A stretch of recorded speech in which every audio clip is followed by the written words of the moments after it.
বিসমিল্লাহির রহমানির রহিম।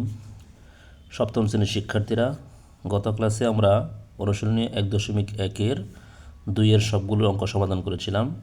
আজকে আমরা 3-এর অঙ্কগুলো করব। এখানে লেখা আছে নিচের সংখ্যাগুলোকে কোন ক্ষুদ্রতম সংখ্যা দ্বারা গুণ করলে গুণফল পূর্ণবর্গ সংখ্যা হবে। অর্থাৎ বোঝা গেল এখানে যে সংখ্যাগুলো আছে এই সংখ্যাগুলো একটিও পূর্ণবর্গ সংখ্যা নয়, এগুলোকে একটি নির্দিষ্ট সংখ্যা দিয়ে গুণ করলে পূর্ণবর্গ সংখ্যা হবে। ওই সংখ্যাটা আমাদের খুঁজে বের করতে হবে।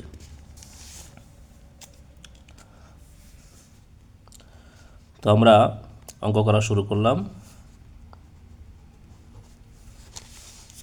ক নম্বরে হলো 147।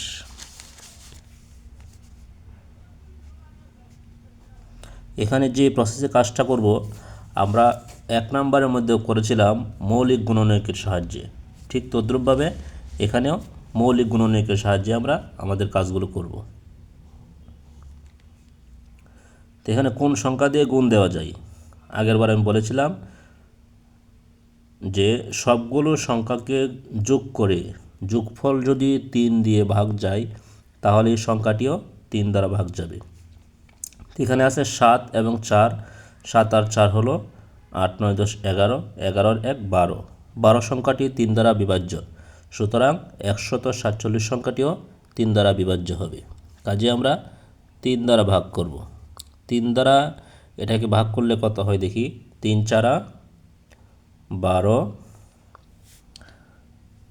এখানে 14 ছিল, 12 চলে গেছে, আর আছে 2, 2 এবং 7 পাশাপাশি লিখলে হয় 27, তার মানে 3 নং 27। এবার 49-এর মধ্যে 7 যাবে, 7 7 49। তো আমরা লিখব সুতরাং 147 সমান সমান 3 গুণ 7 গুণ 7 সমান 3 গুণ 7 গুণ 7। যেহেতু 2টা 7 আছে এখানে, এই 2টাকে আমরা জোড়াবদ্ধ করব প্রথম বন্ধনী দিয়ে। এখন এখানে একটু লেখা আছে, লিখব এখানে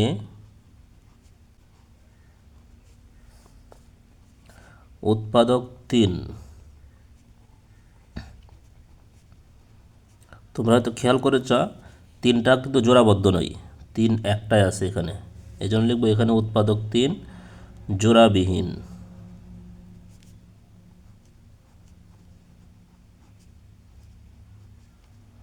এখানে উৎপাদক 3 জোড়াবিহীন যদি জোড়ায় থাকতো।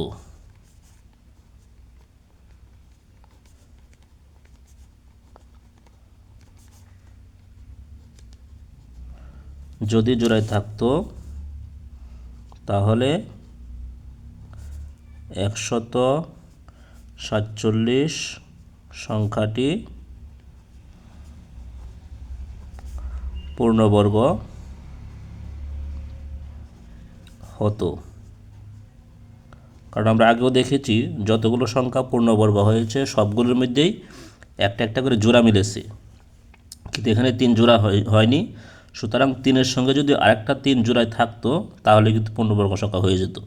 এই জন্য আমরা লিখব সুতরাং 3 দ্বারা গুণ করলে, অর্থাৎ একটা 3 আছে আর একটা 3 দ্বারা গুণ করলেই 3 দ্বারা গুণ করলে সংখ্যাটি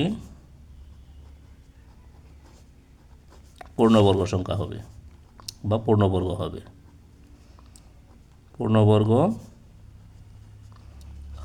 তাহলে উত্তর হচ্ছে 3। আমরা পরের অঙ্কটি করছি 384। খ নাম্বার 384। এটা যেহেতু জোড় সংখ্যা 2 দিয়ে ভাগ যাবে, আমরা 2 দিয়ে ভাগ করি। 2 কে 2, 3 থেকে 2 চলে গেলে 1 থাকে, 1 আর 8 18, তার মানে 9 দুগুণে 18, আবার 2 দুগুণে 4, আবার জোড় সংখ্যা, আবার 2 দিয়ে ভাগ দেব। 2 দিয়ে 19কে ভাগ করলে হয় 9 দুগুণে 18, থাকে 1, 1 আর 2 12, 6 দুগুণে 12, আবার যাবে 2 দিয়ে, 4 দুগুণে 8 থাকে 1, 1 আর 4 16, 8 দুগুণে 16। এবার 2 দিয়ে ভাগ করলে 2 দুগুণে 4, 4 দুগুণে 8, আবার 12 দুগুণে 24, 6 দুগুণে 12, 3 দুগুণে 6। সুতরাং 384 সমান 2 কয়টা হয় এখানে? 1 2 3 4 5 6 7, 1 2 3 4 5 6 7, 1 2 3 4 5 6 7 আর হলো 3। এবার আমরা সবগুলোকে জোড়া করি। প্রথম দুইটা এক জোড়া হইল, তারপরের দুইটায় এক জোড়া, তারপরের দুইটায় আরেকটা জোড়া হইল। এবার সবশেষে একটা 2 এবং একটা 3 জোড়া ছাড়া রয়ে গেল। তো ঠিক তদ্রুপভাবে আগের মতে আমরা লিখব, এখানে উৎপাদক 2 ও 3 জোড়াবিহীন।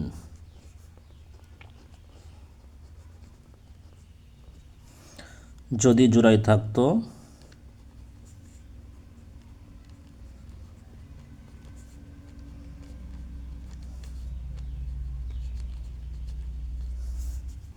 তাহলে 384 সংখ্যাটি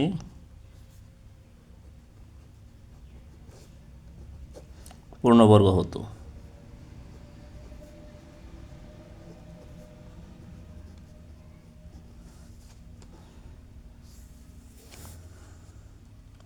সুতরাং তাহলে 2 গুণ 3, দুইটাকে গুণ দিয়ে দেব, 3 দুগুণে 6, অর্থাৎ 6 দ্বারা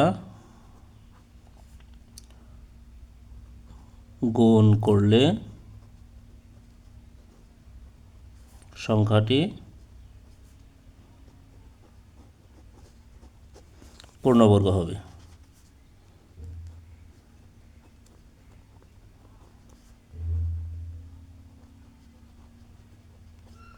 আজকের ক্লাস এই পর্যন্তই। সকলে ভালো থেকো।